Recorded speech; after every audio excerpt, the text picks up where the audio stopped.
Super Smash Bros. Brawl, the black sheep of the Smash Bros. Franchise. While I definitely don't hate it, I will acknowledge that there are many problems with it.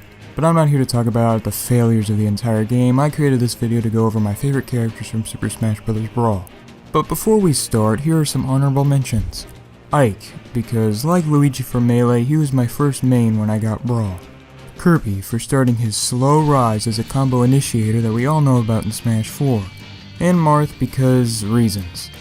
I'm gonna be honest, trying to explain why I like these characters was pretty tough, but let's see how I did.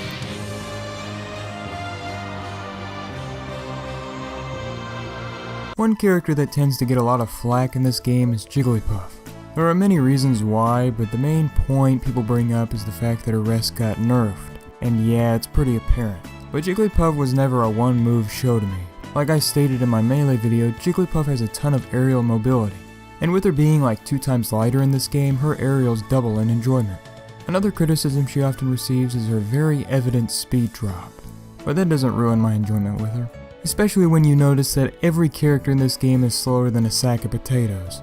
I'm not really trying to defend Jigglypuff, her moves are incredibly weak and she still has her predictable specials. I'm just trying to more or less justify the fact that I like using her.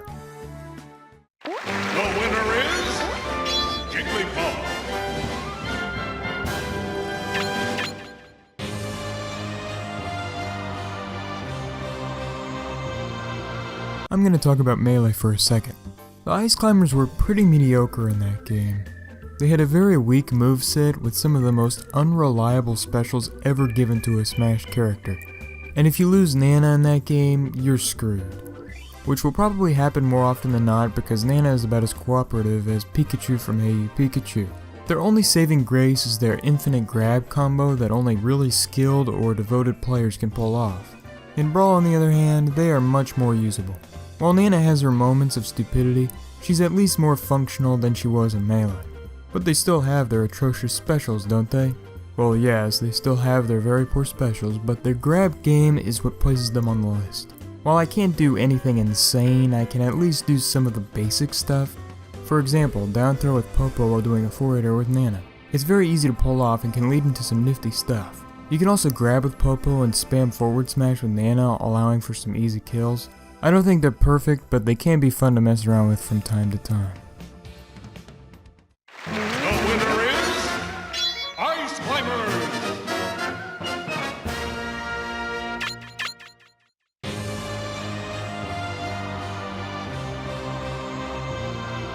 Samus acquired a substantial amount of both buffs and nerfs. Let's start with the buffs Samus obtained. First, she gained access to a new type of missile that shoots straight out.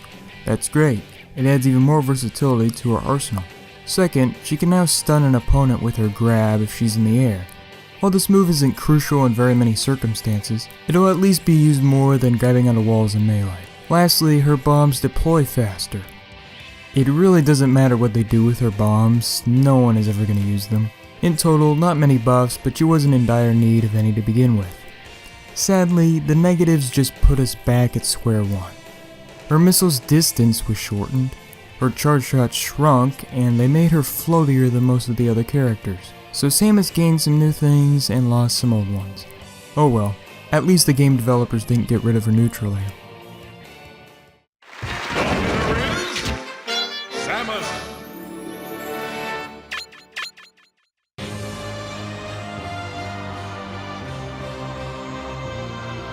Remember when Jigglypuff was the master of gimping? In Brawl, Jigglypuff was overthrown by the much cooler and darker Meta Knight.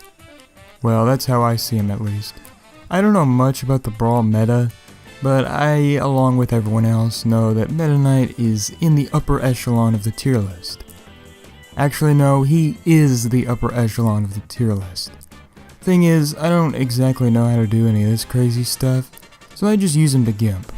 I also find it insane that the game devs thought it would be alright to make every single one of his moves as fast as lightning.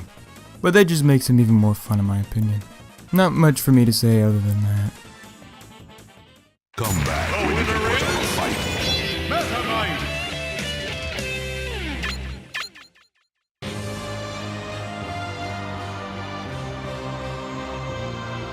I'm gonna be honest with you guys. I don't hate tripping.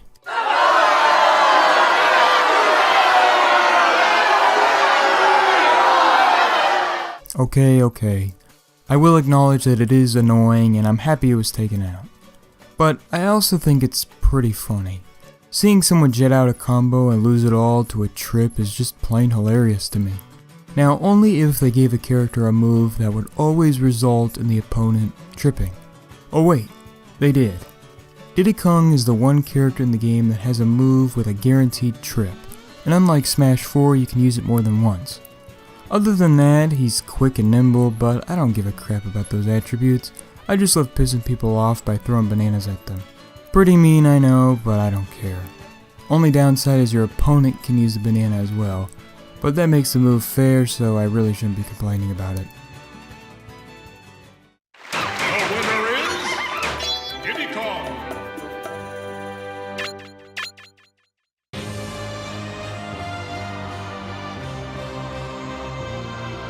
Snake is a character that I appreciate more than I actually like. I do like him, but he's not a character that I pick very often. Mainly because he's pretty heavy and his moves can be pretty tough for me to use. I'm more into the fast, in-your-face type of characters. Snake relies a lot more on setups, but you can't play him like you would play Fox or Mario. You just won't be playing him to his fullest potential. Snake is all about explosives, for obvious reasons, which is something he shares with no other character. Sure, there are characters like Link and Samus who have bombs, but their moveset isn't filled with a variety of different bomb-based attacks. With them, it's just Snake, on the other hand, can throw grenades, plant his C4 on stage or on an opponent, shoot missiles, and shoot an opponent with an RPG at point blank. To be honest, this is probably the best forward smash ever created. So yeah, Snake is a pretty unique Smash Bros character, but I just don't use him all the time. Sucks that he didn't make it into Smash 4. The winner is Snake. I'm done here.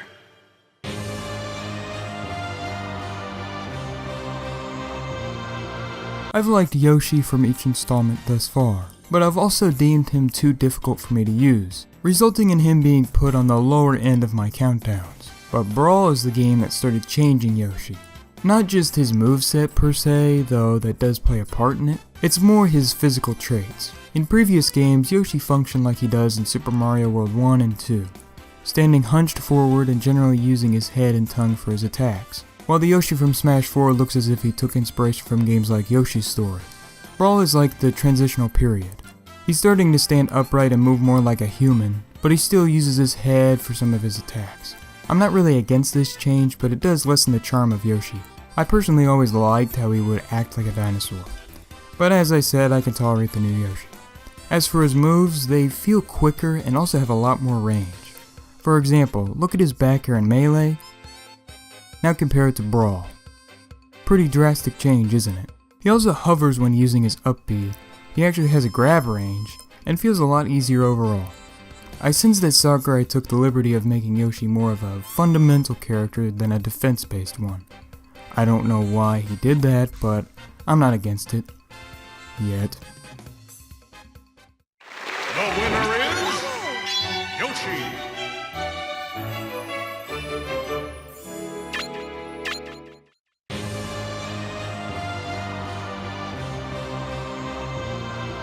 I don't think there have been any characters that I like from multiple Smash games for the same reasons so far. There have been characters like Yoshi who have been on multiple lists, but for different reasons. But no one has made it onto 2 lists for the exact same points. I say this because Donkey Kong is going to break that trend. DK made it onto my top 10 favorite Melee characters list for being a fast, heavy hitter with a bunch of satisfying moves. Same scenario here. He just made it higher because the game mechanics don't hurt him as much. DK struggled in Melee because the game was fast-paced with a ton of top-tier threats being blessed with quick moves that could easily gimp DK, whereas Brawl lacks any resemblance of fast-pace, giving DK more of a chance. The only thing I can really add is the fact that his model is beefier. Other than that, he's a carbon copy of his Melee portrayal. The winner is Donkey Kong.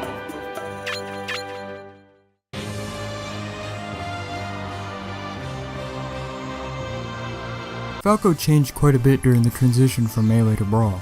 First off, he's noticeably slower in this game, he has a couple different moves, his shine functions much differently, and he has a nerfed spike. You'll know that I loved Falco's spike if you saw my favorite melee characters video, and while it's certainly not awful, it's definitely not godlike.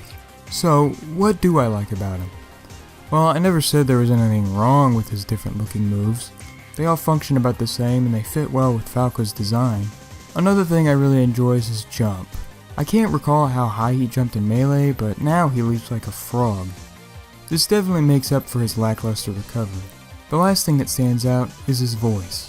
I know that might sound really strange, but he sounds like such an arrogant asshole that somehow doesn't get grating. You're off your game, Fox. Piece of cake. Don't try me. You aren't worth the trouble. Aside from Captain Falcon and Ike, his lines are probably the most quotable of any Smash character.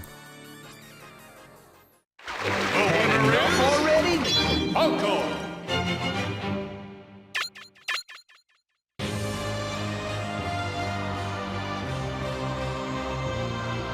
The Star Fox cast has been on a roll so far.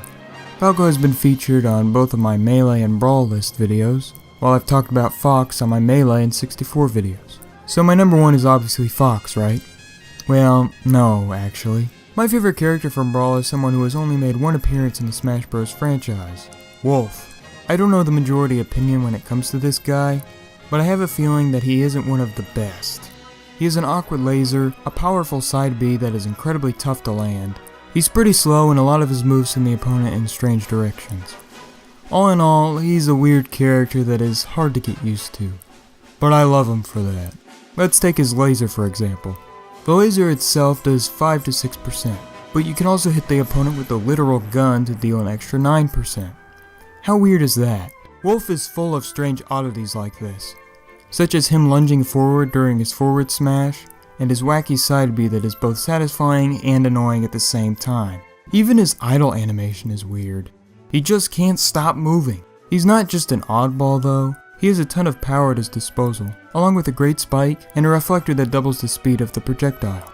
But his bizarre design choices are what makes me come back to him again and again. I find it disappointing that he didn't return for Smash 4, especially when you realize he could have been DLC to promote Star Fox Zero, but oh well. I can always turn on Brawl if I ever want to play with him. The winner is Wolf. I hope you guys enjoyed the video. If you did, be sure to subscribe to the channel so you don't miss out on the top 10 favorite Smash 4 characters. And while you're at it, leave your favorite character from Brawl down in the comment section below. That's it, thanks for watching and I hope to see you again soon.